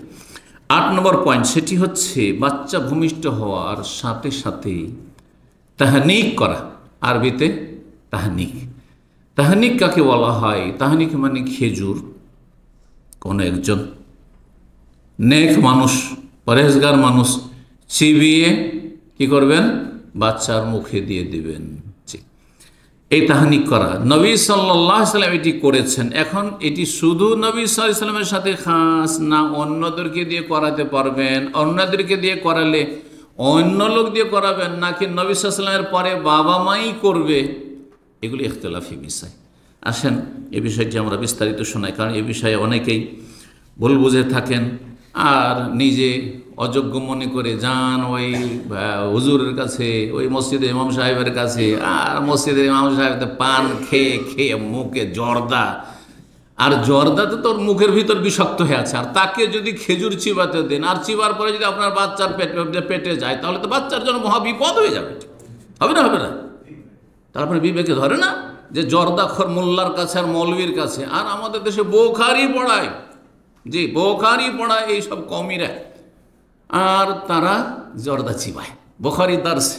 জি, আল্লাহ হেদায়েত দান করুন। আর এটাকে খাওয়ার জন্য কি করেছেন তারা? বলছে এটা হালালও নয়, হারামও নয়, মাকরুহ, মাঝামাঝি একটু আছে, মাঝামাঝি। আল্লাহ হেদায়েত দান করুন। কিন্তু আলহামদুলিল্লাহ এই ক্ষেত্রে সালাফি ওলামার আহলে হাদিস ওলামা প্রায় একমত। এখন একসময় আমাদের ওস্তাদদের মধ্যে কিছু ছিল, মানে দেশীয় আহলে হাদিস ছিল যারা একটু জর্দাখোর ছিল কিছু, তো দুনিয়া থেকে প্রায় চলেই গেছে, আল্লাহ ওদের মাফ করুক। ওদের মধ্যে একটু গাফিলতি ছিল, শিথিলতা, মানে পারিপার্শ্বিক অবস্থার কারণে, মানে দেওবন্দি আর বেরলবিদের পাশাপাশি বাস করে ওদের হুজুরদের মতো খানিকটা ছিল, পুরোপুরি ছিল না, খানিকটা ছিল। অনেকে খেত, অনেকে হারাম বলতো, দুই রকমই ছিল। কিন্তু আলহামদুলিল্লাহ এই মদিনা ইউনিভার্সিটির বরকতে আর সৌদি আরবের লেখাপড়ার বরকতে স্পষ্ট হয়ে গেছে। আর সালাফি ওলামারা প্রায় বিশ্বে এখন সবাই একমত যে জর্দা, তামাক জাতীয় যতগুলি প্রোডাক্ট আছে সব হচ্ছে হারাম, কারণ সবগুলি খাবাইস, নোংরা। হ্যাঁ, সুতরাং খাবাইসকে আল্লাহ হারাম করেছেন, এটা কোরআন দ্বারা স্পষ্ট। আপনাকে ক্যাটাগরিতে ফেলতে হবে, দুইয়ের এক, হয় তৈয়বাত পাক পবিত্র ভাত রুটির মতো, আর না হলে খাবাইস, হ্যাঁ মানে নোংরা বস্তু। নোংরা বস্তু কোনগুলি? যে শরীর স্বাস্থ্যের ক্ষতি করে, পরিবেশের ক্ষতি করে, আর তারপরে স্ত্রীর ক্ষতি করে, ছেলে মেয়ের ক্ষতি করে, ইত্যাদি, অর্থের ক্ষতি করে, সেগুলি খাবাইস, সেগুলি খাবাইস, ঘৃণিত। এই জন্য একজন বেনামাজিকেও যদি বলেন যে মসজিদের ভিতরে বসে তোকে বিড়ি খেতে হবে, বলছে মরে যাবো, খেতে পারবো না, মেরে ফেলে দিলেও খেতে পারবো না, ঠিক না? তার মানে ও ভালো করে জানছে যে এটা মসজিদে খাবার জিনিস নয়, মসজিদে ভাত রুটি। ওকে যদি বলেন চলো এক প্লেট ভাত নিয়ে বসি মসজিদে খাবো, খাবে না? সবাই খাবে, আপনারাও খাবেন। কিন্তু যদি বলা হয় যে তো একটা সিগারেট খেতে হবে, না না না, আমি নামাজ পড়ি না, তাই বলে আমি মসজিদে গিয়ে আমি সিগারেট খাবো, জাহান্নামে যাবো? হ্যাঁ, কথা বুঝতে পেরেছেন? কিন্তু যদি বললেন যে তোকে 50টা রিয়াল দেবো, তোকে বাথরুমে গিয়ে সিগারেট খেতে হবে, বিড়ি খেতে হবে, বলছে ফ্রি খেয়ে দেবো, পয়সাও লাগবে না, কারণ আমাদের পায়খানায় ক্লিয়ার হয় না। হ্যাঁ, কষ্টকাঠিন্য থাকে যতক্ষণ বিড়ি গিয়ে বাথরুমে না খাবো। বুঝতে পারছেন না? যারা বিড়িখোর তাদের অবস্থা কিন্তু এটাই, ছোটো থেকে শুনেছি তাদের কাছ থেকে বা তাদের আশেপাশে যারা বসবাস করে তাদের কাছ থেকে, যে এদের কষ্টকাঠিন্যের রোগ দূর হয় কিসে? একটা বিড়ি ধরাবে আর তারপরে তখন গিয়ে বাথরুমে বসবে, তাহলে তাদের কষ্টকাঠিন্য দূর হয়। আল্লাহ হেদায়েত দান করুন। এটাও আল্লাহর আযাব, আখিরাতের আযাবের আগে দুনিয়ার আযাবে, যে কষ্টকাঠিন্যের আযাব। আর কষ্টকাঠিন্য দূর করার জন্য এই নোংরা বস্তুকে নোংরা জায়গায় গিয়ে খেতে হয়। জি, তো তাহনিক করানো, এই মর্মে সহিহ মুসলিম হাদিস রয়েছে। মা আয়েশা রাদিয়াল্লাহু তাআলা বলছেন যে কানা রাসূলুল্লাহ সাল্লাল্লাহু আলাইহি ওয়াসাল্লাম ইউতা বিসবিয়ান, নবী সাল্লাল্লাহু আলাইহি ওয়াসাল্লামের কাছে কচি কাঁচা যারা শিশু, মানে নবজাতক শিশু, তাদেরকে নিয়ে আসা হইতো। ফায়াদু লাহুম বিল বারাকা, বরকতের দোয়া করে দিতে, বারাকাল্লাহু ফি, আল্লাহ বারিক লাহু, হ্যাঁ এইভাবে আল্লাহ বরকত দিক, আল্লাহ সুস্থ রাখো। ওয়া ইউহান্নিকুহুম, এবং তাদের তাহনিক করে দিতেন, মানে খেজুর চিবিয়ে, হ্যাঁ তারপরে একবারে যখন হালুয়া হয়ে গেছে তো মুখে দিয়ে দিলেন, যেহেতু বাচ্চা তো আর চিবাতে পারবে না, যাতে চুষে চুষে খেয়ে নিতে পারে। সহিহ মুসলিমের হাদিস। এখন এই তাহনিকের বিষয়ে আরও কয়েকটি পয়েন্ট আলোচনা করব। 9 নম্বর, তাহনিকটা করবে কে? সেটা শুধু রাসূলুল্লাহ সাল্লাল্লাহু আলাইহি ওয়াসাল্লাম, এখন রসুল নেই, সুতরাং তাহনিকের বিধান নেই। একদল উলামা এটাই বলছেন, জি, এবং শক্তিশালী মত এটি। আর এই মর্যাদা শুধু নবী সাল্লাল্লাহু আলাইহি ওয়াসাল্লামের, এত বড় মর্যাদা যে নবী সাল্লাল্লাহু আলাইহি ওয়াসাল্লামের থুথুতে বরকত ছিল, আমার থুথুতে কিসের বরকত আছে? আর বাবা মায়ের থুথুতে কিসের বরকত আছে? সোজা কথা। কিন্তু বেদাতি হুজুর হইলে এই আমার থুথুতে কি বরকত আছে কথা বলবে? আসো তোমাদেরকে তাবাররুক বন্টন করি, বলবে না? জি, এটি পার্থক্য কোরআন সুন্নাহর আলেম, সালাফি আলেম, আহলে হাদিস আলেমদের মাঝে আর বেদাতি সমাজের আলেমদের মাঝে পার্থক্য। জি, তো এই মর্যাদা নবী সাল্লাল্লাহু আলাইহি ওয়াসাল্লামের জন্য একবার নবী সাল্লাল্লাহু আলাইহি ওয়াসাল্লামকে আল্লাহ সবচেয়ে উচ্চ জায়গায় রেখেছেন, যে তার থুথুতে, তার ঘামে, হ্যাঁ বরকত রয়েছে, তার ওজুর পানিতে বরকত রয়েছে। এই মর্যাদা কাউকে দেওয়া হয়নি। এই জন্য আবু বকর, ওমর, ওসমান, আলী, তাদের কাছে কেউ তাহনিক করাতে যায়নি। যে সাহাবীদের বাড়িতে বাচ্চা ভূমিষ্ঠ হয়েছে, চলো গিয়ে আবু বকর খলিফা, আবু বকরের কাছে গিয়ে হ্যাঁ খেজুর চিবিয়ে আমার বাচ্চার মুখে দিই, করেছেন? যদি করতেন তাহলে আপনারাও করতেন। জি, আশা করি বিষয়টি বুঝছেন। তো এই মর্মে ইবনে উসাইমিন রাহমাতুল্লাহি আলাইহি জিজ্ঞাসা করা হয় যে হাল মিনাস সুন্নাহ, কি সুন্নাত, এটি কি সুন্নাত যে আন্নার রাজুল ইযা আরাদা ইউসাম্মিয়াল মাউলুদ, বাচ্চার যখন নাম রাখবে, আইয়া খোজাহু ইলা রাজুলিন সালিহ, কোন নেক মানুষ আলেম ওলামার কাছে নিয়ে যাবে, পরেজগার মানুষের কাছে, অত্যাকি পরেজগারের কাছে, লে ইউহান্নিকাহু, তাহনিক করাবার জন্য, মানে খেজুর চিবিয়ে তার মুখে দেবে, ওয়া ইউসাম্মিহ, নাম রাখার জন্য। নামের অর্থ আজকাল আপনারা অনেকে বুঝছেন না, খারাপ নাম, ভুল নাম রেখে দিচ্ছেন, সেই জন্য নাম আলেমের কাছ থেকে নেবেন। কিন্তু আপনি যদি নিজেই নামের অর্থ বুঝেন আর ভালো নাম এটি আমার পছন্দ, জরুরি নয় যে আপনাকে নিয়ে যেতে হবে আলেমের কাছে, নিয়ে গিয়ে আপনি একটা নাম রেখে দেন, পরামর্শ নেবেন আপনি নাম রাখার ক্ষেত্রে। তো এর উত্তর শেখ বিন ওসাইমিন রাহিমাহুল্লাহ বলছেন, আর তাহনিক ইয়াকুন হিনাল বেলাদা, তাহনিক হবে বাচ্চা ভূমিষ্ঠ হওয়ার সাথে সাথে, এই নয় যে দেরি করে বিলম্ব করে মায়ের দুধ খেয়ে নিয়েছে তারপরে তাহনিক করছেন প্রথমে। হাতে এখন আউয়ালা মায়াতাম, প্রথম যেই জিনিসটি যেই খাবারটি তার পেটে যাবে, হাজ আল জাহান্না কাইয়াও, যেটা তাকে তাহনিক করা হয়েছে, মানে ওই খেজুরটা যে চিবিয়ে দেওয়া হয়েছে সেটা তার পেটে যাবেই। ওয়ালাকিন হাল হাদা মশরুল লিগাইরিন নবী সাল্লাল্লাহু আলাইহি ওয়াসাল্লাম, তারপরে শেখ বিন ওসাইমিন বলছেন কিন্তু এখন প্রশ্ন হচ্ছে যে এটি কি নবী ছাড়া আর কারো দ্বারা করানো যাবে? ফিহে খেলাফুন, এতে ইখতিলাফ মানে দ্বিমত রয়েছে। ফামিনাল ওলামা মান কাল, কিছু ওলামা বলেছেন আর তাহনিক খাসুন বিন নবী সাল্লাল্লাহু আলাইহি ওয়াসাল্লাম, তাহনিক কারণ মানে খেজুর চিবিয়ে বাচ্চার মুখে, নবজাতকের শিশুর মুখে দেওয়া, এটি নবী সাল্লাল্লাহু আলাইহি ওয়াসাল্লামের সাথে খাস একমাত্র। কেন? লিতাবাররুকে বেরিকাহি সাল্লাল্লাহু আলাইহি ওয়াসাল্লাম, নবী সাল্লাল্লাহু আলাইহি ওয়াসাল্লামের থুথুতে বরকত ছিল সেই জন্য। লিয়াকুন আউয়ালা মা ইয়ানফাযু লিমাদাতি হাযা তাফরিকুন নবী, যাতে আল মুমতাজ বিত তামর, যাতে করে নবী সাল্লাল্লাহু আলাইহি সাল্লামের এই বরকতের থুথু খেজুরের সাথে মিশে এই নবজাতক শিশুর পেটে চলে যায়, প্রথম যায় মায়ের দুধ যাওয়ার আগে। ওয়ালা ইউশরাউ হাযা লিগাইরি, অন্যের জন্য এটি শরীয়ত সম্মত নাই। তাহলে অন্যের কাছ থেকে যদি খেজুর চিবিয়ে নেন তাহলে এটি বিদআত, এসব ওলামাদের কাছে। অমিনমান কাল, আরেক দল বলছেন বাল ইউশরাউ লিগাইরি, অন্যরাও করতে পারে যদি পরেশগার মানুষ হয়, ভালো মানুষ হয়, অথবা তার বাবা ভালো মানুষ, তার মা পরেশগার মানুষ, মা ভালো মানুষ, আর বাবা মায়ের ছেলের সাথে একটা সম্পর্ক থাকে, ঠিক না? সুতরাং অন্যের দ্বারা খেজুর চিবিয়ে নেওয়ার চাইতে বাবা মা যদি সৎ নেক মানুষ হয় আর হালাল খাবার গ্রহণ করছে, হারাম খায় না, তাহলে তার তাহনিক কম ক্ষতি করবে না। অন্যটাতে এমন কিছু থাকতে পারে যেটা দিয়ে বাচ্চা ক্ষতিগ্রস্ত হতে পারে, কিন্তু বাবা মা ও তো যখন দুধ পান করবে তখন তো মায়ের দুধ পান করছে, তো ঠিক এই জন্য বাবা মা এই ক্ষেত্রে বেশি ভালো।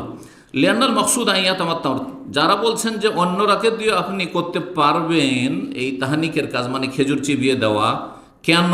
উদ্দেশ্য হচ্ছে খেজুর যেন প্রথম পেটে যায়, মিষ্টি জাতীয় জিনিস যেন নবজাতক শিশুর পেটে প্রথম যায়।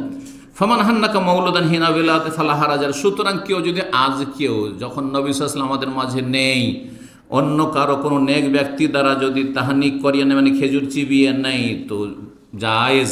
শেখ বিন ওসাইমিন বলছেন ওমাল্লাম ইউহান্নেক, আর কেউ যদি খেজুর চিবিয়ে না দেয় বাচ্চাকে, ফালা হারাজ আলে, তাতেও কোনো অসুবিধা নেই। নূরুন আলা দারবের ফতোয়া 14তম খণ্ড বা 2য় খণ্ড 14 পৃষ্ঠা। জি, কিন্তু আল্লামা শেখ আব্দুল মোহসিন আল আব্বাদ হাফেজাহুল্লাহ তাআলা মসজিদে নববীর তিনি দীর্ঘ সময়ের শিক্ষক, বুখারী থেকে শুরু করে একবারে সুনান ইবনে মাজাহ, কুতুব সিত্তা 6টি হাদিসের কিতাব মসজিদে নববীর তিনি পড়িয়েছেন এই প্রায় 30-40 বছরের ভিতরে। আর আমি যখন মদিনা ইউনিভার্সিটির ছাত্র ছিলাম তখন মসজিদ নববীতে বুখারী তার শেষ হওয়ার পরে মুসলিমের দার্স চলতো, মুসলিমের দার্সে তার বসতাম, তো মসজিদ নববীরও তার ছাত্র আমি। তার আগে মদিনা ইউনিভার্সিটির হাদিস বিভাগে, হাদিস ফ্যাকাল্টিতে তিনি প্রফেসর ছিলেন আকিদার। তার কাছে 2 বছর ক্লাস হয়েছে, এইরকম সামনে ক্লাসে বসে আমি আকিদা পড়েছি। 1 বছর শুধু তাওহীদুল আসমা সিফাতেরই 1 বছরের কোর্স ছিল, সপ্তাহে 2 দিন ক্লাস হইতো, আকিদার সাবজেক্টটি থাকতো। 1 বছর তাওহীদুল আসমা সিফাতি শুধু পড়েছি, আর 1 বছর অন্য তাওহীদ রুবুবিয়্যাহ সম্ভবত ছিল, এই নিয়ে পড়েছি, বা তাওহীদুল আসমা মানে তাওহীদুল উলুহিয়্যাহ ছিল, এই নিয়ে পড়েছি। 2 বছরের আমি ক্লাসের তার ছাত্র আলহামদুলিল্লাহ। আর আল্লাহ রাব্বুল তার থেকে উপকৃত করেছেন। আর ক্লাসে আসার পরে কারোর সাথে কোনো কথা নেই, 2 চোখের অন্ধ মানুষ, তো কারোর দিকে তো দেখারও প্রশ্ন নেই, আর কারো কথা নেই। এই যে ওপরে মুখ করে নিলেন, কারণ অন্ধ মানুষের কিন্তু ওপরে মুখ করে কথা বলে, তাই না? আর যে শুরু করলেন 60 মিনিটের ঘন্টা চলছে, অনার্গল চলছে তো ওনার ক্লাস। যখন 1 ঘন্টা প্রায় কাছে এসে তখন থেমে গেলেন, আর শেষ হয়ে চলে গেল। কোনো প্রশ্ন থাকলে উত্তর দিলেন। তো তার মতটি শুনে খুব সুন্দর, আমাকে খুব পছন্দ হয়েছে। হাফেজাহুল্লাহ তাআলা, এখনও তিনি জীবদ্দশায় আছেন। ওয়াকাদ কানা সাহাবা, তো বলছেন সাহাবায়ে কেরামগণ রাদিয়াল্লাহু আনহুম ওয়া রাদাহুম ইয়াতুনা বিআউলাদিহিম ইলা রাসূলিল্লাহ, তারা রাসূলুল্লাহ সাল্লাল্লাহু আলাইহি ওয়াসাল্লামের কাছে তাদের বাচ্চাদেরকে নিয়ে আসতো। নবী সাহেব যখন ছিলেন তখন সাহাবীরা বাচ্চাদেরকে নিয়ে আসতো। কিসের জন্য? লিইউহান্নিকাহুম, তাহনিক করে দেওয়ার জন্য, খেজুর চিবিয়ে দেওয়ার জন্য। ওয়াজালিকা বিআইয়ামযাগা তামরাতান, একটা খেজুরকে চিবিয়ে দেবে, সুম্মা ইউখরিজ, তারপরে মুখ থেকে বের করে দেবে, ইযা তাফাত্তা, যখন চূর্ণ বিচূর্ণ হয়ে গোল এই হয়ে যাবে, হালুয়ার মতো হয়ে যাবে, ওয়াজাবাত, আর একবারে হালুয়া হয়ে যাবে, ফায়াজআলহু ফি হানকিস সাবিয়্যা, তারপরে বাচ্চার মুখের কসাতে ভিতরে দিয়ে দিবে, ওয়া ইউদলিকুহু বিহা, আর সেটা সেখানে একটু ঘষে দিবে যাতে করে আস্তে আস্তেও চুষে চুষে সেটা টেনে নেয়। ফায়াসুল ইলা জওফি তিলকাল হালাওয়া, সেই মিষ্টিটা, সেই খেজুরের মিষ্টিটা নবী সাল্লাল্লাহু আলাইহি ওয়াসাল্লাম থুতুর সাথে মোবারকের সাথে যাতে করে বাচ্চার পেটে চলে যায়। ওয়া তাকুনু হাযিহি তামরা মিম্মা মাসসাহু জাসাদুর রাসূল সাল্লাল্লাহু আলাইহি ওয়াসাল্লাম, আর এই খেজুরটি রাসূলুল্লাহ সাল্লাল্লাহু আলাইহি ওয়াসাল্লামের মোবারক দেহ স্পর্শ করে এসেছে, অর্থাৎ মোবারক জবান স্পর্শ করে এসেছে। অমিম্মা ইখতালাত বিলুআবিহি সাল্লাল্লাহু আলাইহি ওয়াসাল্লাম, নবী সাল্লাল্লাহু আলাইহি ওয়াসাল্লামের লালার সাথে মিশ্রিত হয়েছে। ওয়াকানু ইয়াতাবাররাকুনা বিলুআবি, আর সাহাবায়ে কেরাম নবী সাল্লাল্লাহু আলাইহি ওয়াসাল্লামের লালা দ্বারা তাবারুক হাসিল করতেন, এটি নবীর মর্যাদা শুধু। ওয়াবে তাহনিকিহি লিসসিবিয়ান, এবং খেজুর চিবিয়ে দেওয়ার মাধ্যমে তাবারুক হাসিল করতেন। ওয়া ইয়াতাবাররাকুনা বিশারি, নবী সাল্লাল্লাহু আলাইহি ওয়াসাল্লামের পশম ও লোম এক একটি থাকলে সেটা পানিতে রেখে সেই পানিটা পান করলে শেফা হইতো, রোগ ভালো হয়ে যেত। তাবাররাকুন ফিফাদলি ওযুহি, উজুর পানি, উজু করার পরে যেটুকু বাঁচলো বা ঝরে পড়লো সেগুলো থেকে নবী সাল্লাল্লাহু আলাইহি ওয়াসাল্লামের উজুর পানি থেকে তাবারুক নিতেন।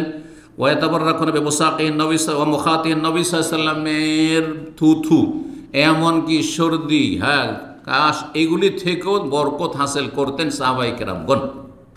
কিন্তু শোনেন, বলছে লাকিন হাযা খাসুন বিহি আলাইহিস সালাতু ওয়াস সালাম, এটি নবী সাল্লাল্লাহু আলাইহি ওয়াসাল্লামের সাথে খাস, অন্য কারোর জন্য এই মর্যাদা নেই। ফালা ইউযহাব ইলা আহাদিন, সুতরাং কারো কাছে যাওয়া যাবে না, লিইউহান্নিকা মিন আজালি তাবাররুক, যে নিয়ে যায় আর যাই শাইখের কাছে যায়, হুজুরের কাছে যায়, মসজিদের ইমাম সাহেবের কাছে যায়, আর একটু তাবাররুক হাসিল করে নিছি, খেজুরটা চিবিয়ে দিবে আর নিয়ে এসে আমার বাচ্চার মুখে দেবো, এই তাবাররুক অন্য কারো অধিকার নয়। ইন্নামার রাজুল ইউহান্নিক ওয়ালাদাহু, খুব বেশি যদি করেন তাহলে বাবা তার ছেলেকে খেজুর চিবিয়ে দেবে। ওয়াল মারআতু, অথবা মা তুহান্নিক ওয়ালাদাহা, তার বাচ্চাকে খেজুর চেয়ে বাপ অথবা মা করে দেবে, যেটা বললাম যে তাতে ক্ষতির দিক কম থাকবে। ওয়ালাকিন লা ইয়াযহাবু ইলা আহাদিন মিন আজালি তাহসিল বারাকাতি, অন্য কারো কাছে বরকত হাসিলের জন্য যাবেন না, কেন? লিআন্না হাযা খাসুন বিরাসূলিল্লাহ, এটি রাসূলুল্লাহ সাথে খাস। ওয়ালিআন্নাহু লাম ইয়াকুনু বা'দা যালিকা ইয়াযহাবুনা ইলা আবি বকর ওয়া উমর ওয়া উসমান ওয়া আলী, এবং সাহাবায়ে কেরাম রাসূলুল্লাহ সাল্লাল্লাহু আলাইহি ওয়াসাল্লামের ইন্তেকালের পরে আবু বকর কাছে যেতেন না, উমর কাছে যেতেন না, উসমানের কাছে যেতেন না, আলীর কাছেও যেতেন না। ওয়া হুম খায়রুন নাস বা'দা রাসূলিল্লাহ, অথচ তারা সবচেয়ে শ্রেষ্ঠ মানুষ এই উম্মতের রাসূলুল্লাহ সাল্লাল্লাহু আলাইহি ওয়াসাল্লাম ইন্তেকালের পরে। ফাদাল্লা সানিউস সাহাবাতে রাদিয়াল্লাহু আনহুম, সুতরাং সাহাবায়ে কেরামদের এই আমল স্পষ্ট প্রমাণ করে আলা আন্না হাযা ইয়াখুসসুহু, যে এটি নবী সাল্লাল্লাহু আলাইহি ওয়াসাল্লামের বিশেষ মর্যাদা, অন্য কেউ এতে শরীক নেই। কারা তাহলে বেশি সম্মান করে রসুলকে? কারা সম্মান করে? একদল যারা তাদের হুজুররাকে মনে করে যে ওরাও নবীর মতো বরকত দিতে পারে চিবিয়ে, আর একদল বলছেন না, এই মর্যাদা একমাত্র মুহাম্মদুর রাসূলুল্লাহ সাল্লাল্লাহু আলাইহি ওয়াসাল্লামের, আর কারো মর্যাদা নেই। কে বেশি সম্মান দিল? যারা শুধু রসুলকে এই উচ্চ মর্যাদায় রাখলো, আর তারা হচ্ছে সালাফি আরুল হাদিস, ভালো করে শুনে রাখেন। বাকি সমস্তরা মনে করে যে আমাদের হুজুরেরা ওই রকমই তাবারুকের মালিক, বা তা বরকত তাদেরও এসব থুথুতে রয়েছে অথবা চিবানোতে রয়েছে। তো তারপরে শাইখ ইবনে বাজ রাহিমাহুল্লাহকে জিজ্ঞাসা করা হলে, এই সম্পর্কে যখন জিজ্ঞাসা করা হয় যে যদি কারো কাছে তাহনিক করার জন্য নিয়ে যাওয়া হয়, ফামান আযালিকা, তিনি নিষেধ করেছেন। তার মানে তারও মত হচ্ছে যে না নিয়ে যাওয়া উচিত, অন্য কারো কাছে খেজুর চিবিয়ে দেন, শেখ হুজুর খেজুর চিবিয়ে দেন, এটা না করা উচিত। ওয়াকাল, আর বলেছে ইউহান্নিকুহু আবুহু আও উম্মুহু, এখন নবী নেই, সুতরাং তার বাবা বা তার মা কি করবে? খেজুর চিবিয়ে দেবে। সুম্মা কাল, তারপরে তিনি বলছেন লাউ ফুতিহা বাবু তাহনিক, এই রাস্তা যদি খুলে দেওয়া হয় যে যাও যে কোনো আলেমের কাছে যাও, পরেশগার মানুষের কাছে যাও, মুরব্বির কাছে যাও, আর খেজুর চিবিয়ে নিয়ে এসে তোমার বাচ্চাকে দাও, লা তাওয়াসসা আন-নাসু ফীহি, তাতে মানুষ কি করবে? তিলকে তাল করে দিবে, তিলকে তাল করে রাস্তাকে প্রশস্ত করে একটা বিদআতের রাস্তা খুলে যাবে। এ কথাই তিনি বলেছেন। আল্লাহ রাব্বুল আলামিন যেন আমাদেরকে বুঝার এই বিষয়গুলি তৌফিক দান করুন। জি, ইমাম আহমদ রাহিমাহুল্লাহ, চার ইমামের অন্যতম ইমাম মুহাদ্দিস, তিনি তাকে আন্নাহু ওয়ালিদা লাহু ওয়ালাদুন, তার ছেলে জন্মেছে। ফাকাল আলী উম্মিহি, তখন বাচ্চার মাকে বলল হান্নে কি হে, তুমি খেজুর চিবিয়ে দিয়ে দাও। ইমাম আহমদ কি বলছেন? তার স্ত্রীকে বলছেন যে তুমি বাচ্চার জন্য কি করো? খেজুরটা চিবিয়ে তার মুখে দিয়ে দাও। একথা বললেন চলো এটা কোনো ভালো আলেমের কাছে নিয়ে যায়, ভালো ইমামের কাছে, তিনি বড় ইমাম, তিনিও করছেন না, বলেন ঠিক আছে তুমি করে দাও এটি। তার মানে করলে বাপ মা করবে, অন্যের কাছে যাবে না। তোহফাতুল মওদুদ বিআহকামিল মওলুদ খুব গুরুত্বপূর্ণ একটি কিতাব রয়েছে আল্লামা ইমাম ইবনুল কাইয়িম রাহিমাহুল্লাহর 66 পৃষ্ঠায় এই কথাগুলি রয়েছে। 10 নম্বর যে পয়েন্টটি আলোচনা করব সেটা হচ্ছে তাহনিকের সময়কালটা। যদিও কথা প্রসঙ্গে বলে ফেলেছি, সেটাতে বিলম্ব করে নয় যে আপনি 1 সপ্তাহের বাচ্চা হয়ে গেছে 7 দিনের অথবা 10 দিনের বা 1 মাস 2 মাস 3 মাস পরে নিয়ে আসছেন, আর বলছে একটু তাহনিক করি, একটা খেজুর চিবিয়ে দিই। অনেকে কিন্তু এরকম করেন, খেয়াল করেননি আর তারপরে পরে করছেন না। সুন্নত হচ্ছে ইবনে উসাইমিন রাহিমাহুল্লাহ বলছেন যে তাহনিক হবে, আর তাহনিক এখন হিনাল ওয়েলাদা, বাচ্চা যখন ভূমিষ্ঠ হয়েছে, সদ্য ভূমিষ্ঠ বাচ্চা, তখনই খেজুর চিবিয়ে মুখে দিয়ে হাত্তা এখন আউয়ালা মায়াতাম হাজাল্লাজি হান্নাকা হইয়া, প্রথম ওই মিষ্টি খেজুর তার পেটে যাবে বা মুখে যাবে, এটাই হচ্ছে সহি। 11 নম্বর বিষয়, তাহনিক কি দিয়ে করতে হবে? খেজুর আবশ্যক না খেজুরের অন্য কিছু বিকল্প আছে? খেজুরটাই হচ্ছে সুন্নাত। আয়েশা রাদিয়াল্লাহু তাআলা আনহা বলছে যে নবী আব্দুল্লাহ বিন জুবাইর, আব্দুল্লাহ বিন জুবাইর যেহেতু মা আয়েশা রাদিয়াল্লাহু তাআলা আনহার বোনের ছেলে, তিনি খাল আব্দুল্লাহ, নবী সাল্লাল্লাহু আলাইহি ওয়াসাল্লাম কাছে নিয়ে আসলাম, ইউহান্নে কহু তাহনিক করার খেজুর চিবিয়ে দেওয়ার জন্য, ফাতালাবনা তামরাতান, একটা খেজুর চাইলাম, ফাআজ্জা আলাইনা তালাবা, কিন্তু খেজুর পাওয়াই যাচ্ছে না। সুবহানাল্লাহ, খেজুর পাওয়াটাই দুষ্কর হয়ে গেল। কত তাহলে অভাব ছিল। সহিহ মুসলিমের হাদিসের 5671 নম্বর হাদিস। সুতরাং খেজুর না পেলে কি করবে? খেজুর না পেলে সবচেয়ে উপকারী মিষ্টি জাতীয় কি হইতে পারে? মধু। মাশাআল্লাহ। তো এই মর্মে বলছে ইমাম আহমদ রাহিমাহুল্লাহকে জিজ্ঞাসা করা হয় যে খেজুর যদি লব্ধ না হয় তো কি করবে? ইউল আসলা সাত ইউলাদু, যখন বাচ্চা ভূমিষ্ঠ হয়েছে তখনই একটু মধু তাকে চুষিয়ে দেবে, মধু তাকে চুষিয়ে দেবে। এ কথাই আল মুগনি হাম্বলি মজহাবের ফিকহের কিতাব, অনেকগুলি খণ্ডে রয়েছে, 2য় খণ্ড 497 পৃষ্ঠা।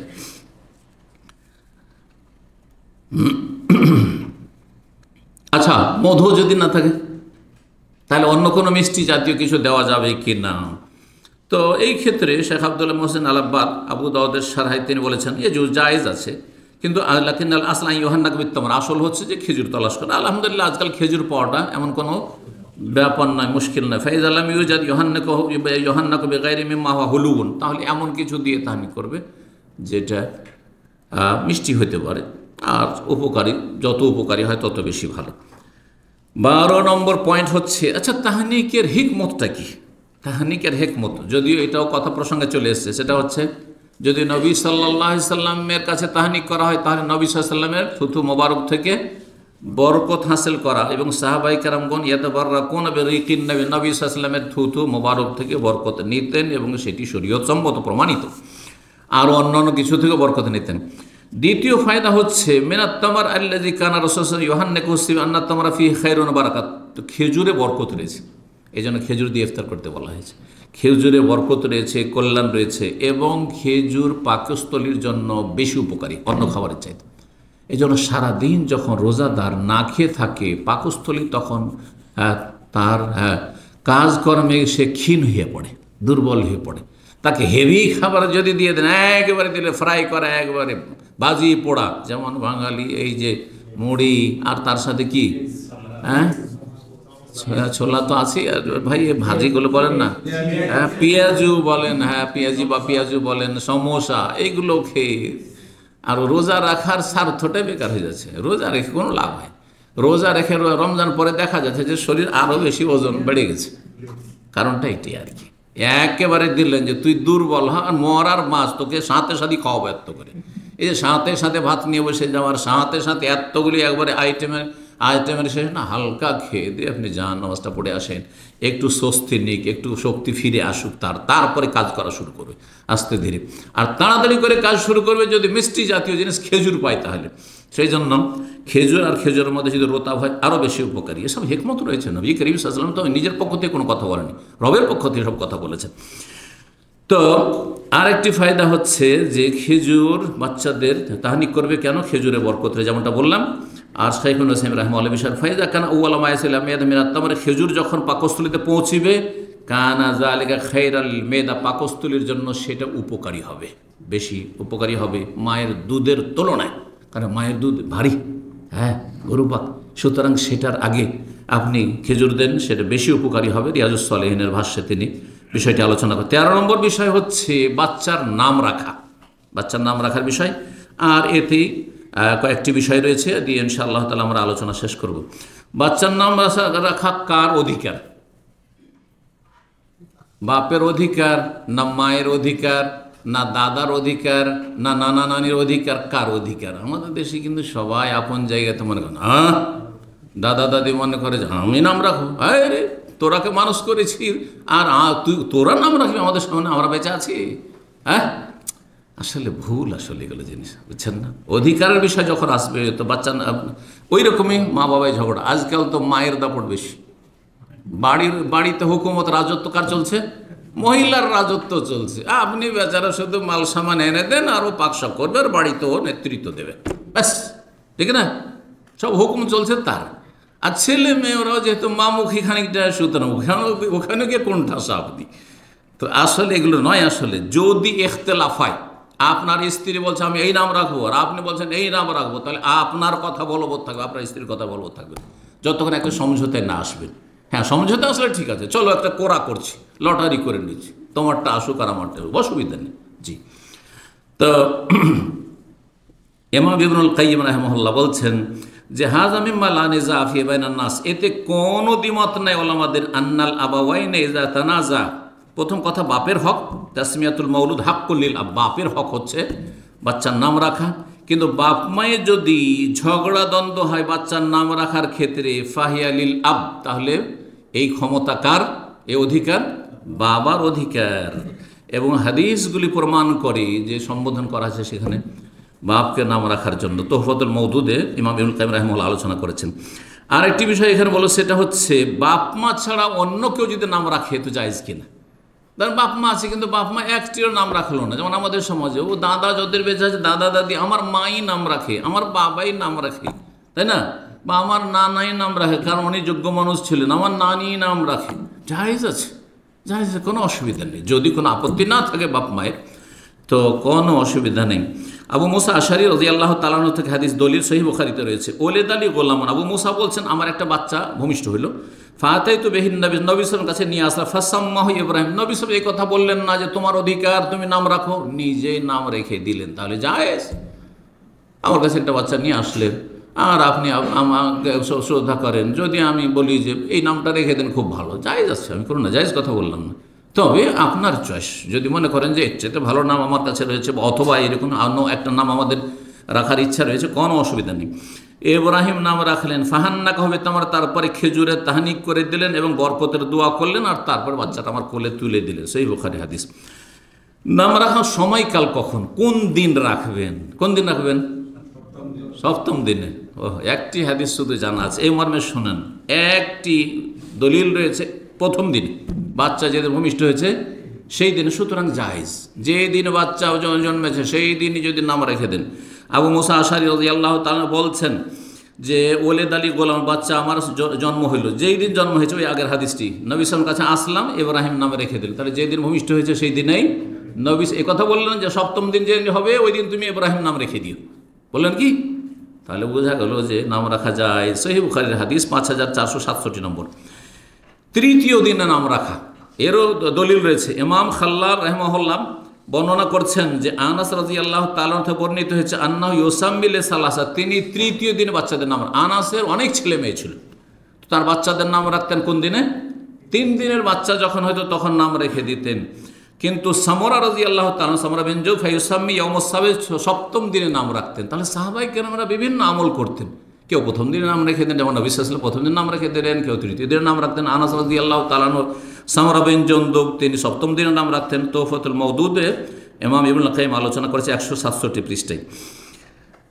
তৃতীয় আমল হচ্ছে সপ্তম দিনের। সামরা রাদিয়াল্লাহু তাআলা বর্ণিত, তিনি বলছেন প্রসিদ্ধ হাদিস আকিকার ক্ষেত্রে রাসূলুল্লাহ বলেন আল গোলাম মুরতাহানুন বিআকিকাতিহি, একজন বালক বা ছেলে মেয়ে নবজাতক শিশু বাঁধা থাকবে কিসের সাথে? দায়বদ্ধ থাকবে আকিকার সাথে। তুজবাহু আনহু ইয়াউম, সপ্তম দিনে যেন জবাই করা হয় আকিকা, ওয়া ইউসাম্মা, আর সপ্তম দিনে যেন নাম রাখা হয়, ইউহলাকু রাসু, আর মাথা মুন্ডন যেন করা হয়।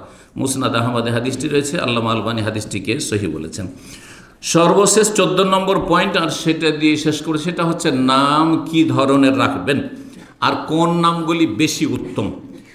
আর তারপরে উত্তমের পরে সব জায়েজ, যদি সেই নামে কোনো খারাপ দিক না থাকে, না জায়েজ অবৈধতার কোনো দিক না থাকে, আপত্তি না থাকে, তাহলে জায়েজ।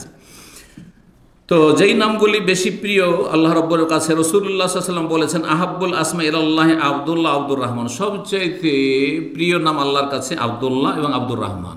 আব্দুল্লাহ আব্দুর রহমান বলতে শুধু আব্দুল্লাহ আব্দুর রহমান নয়, এটা এবং এর মতো আল্লাহর গোলামি যেসব নামগুলিতে প্রকাশ পায়, আব্দুল খালিক, হ্যাঁ আব্দুর রাজ্জাক, হ্যাঁ আব্দুল জব্বার, অমুক, আর উবুদিয়াতের সাথে যদি আনুগত্য প্রকাশ পায় তবুও জায়েজ আছে, সমস্যা নেই। জি।